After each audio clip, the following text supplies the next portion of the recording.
Ninong, di ba sinabihan ko po kayo? Pasensya ka na, Andrea. Hindi, huwag kang magalit sa ninong mo. Gusto lang naman yung tumulong. Tsaka, anak, umaasa kasi ako na humupa na yung galit mo. Naawa na kasi ako sa nanay mo eh. Nahihirapan siya na malayo kayo sa kanya. Sige. Babalik ako sa bahay. Pero malis muna kayo ni Jessica. Ate, pinayagan naman kami ni Tita Felma magstay. Maayos namang nakikipag-usap sa'yo si Daddy ah. Why can't you meet halfway? Sino ka para turuan ako ng gagawin ko, ha? Anak, huwag ka nang sumagot. Dad, nakakapiko na kasi. You've been humble and apologetic for the longest time. Pero ang tigas-tigas pa rin niya. Kasi iniwan ako ng tatay mo. Iwan niya ako. Pag naranasan mo lahat ng pinagdaanan ko. Ewan ko na lang din kung hindi ka tumigas. Gets ko naman eh. Gets ko kung bakit kayo umalis. Aalis po kayo? Anak, para sa'yo naman yung gagawin ni tatay eh.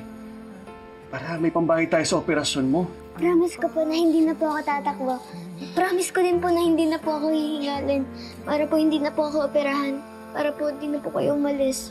Eh, sandali lang naman yung kontrata ko doon. Pag nakaipon ako, uuwi ako agad. Para mapagamot niyo ako. Para mapa-operahan niyo ako. Pero hindi niya alam kung ilang beses ko sinisisi yung sarili ko. Sana hindi nila ako nagkasakit. Kasi kung di ako nagkasakit, di kayo aalis. Hindi niyo makikilala yung babae yan, hindi niyo kami iiwan. Andeng. Anak, huwag mong sisihin yung sarili mo. Wala kang kasalanan. Pinagamot niyo nga ang puso. Pero pinatigas niyo naman nung iniwan niyo ako. Pinabantunan niyo ako. Andeng, anak. Anak, andito na ako. Iniyak mo akong bumawi sa'yo. Kaya mong gamutin ko yung puso mo. Kaya mo maging tatay ulit ako sa'yo. Paano? Ang tagal niyong nawala.